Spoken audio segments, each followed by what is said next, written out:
Oh, saan ka pupunta? Ba't bihis na bihis ka? Ay, oo nga pala, nakakalimutan kong sabihin sa'yo. Magkikita-kita kami ngayon ng mga kaibigan ko. Mga dalaga pa kasi kami nung huli kaming nagkita-kita eh. Tumigil ka, hindi ka aalis. Hindi pwedeng hindi ako pumunta. Magtatampuin mo ngayon sa akin. Hindi ka aalis. Ako nga, hindi mo pinayagan ng reunion namin. Tapos ikaw aalis ka. Ano ka, siniswerte? Payagan mo na ako. Bakit pa gusto mong pumunta doon, ha? Alam mo kung bakit? Bakit?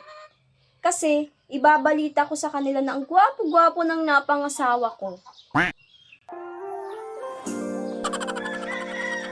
Parang tanga to. Oo nga, ipagmamalaki kita. Ewan ko sa'yo.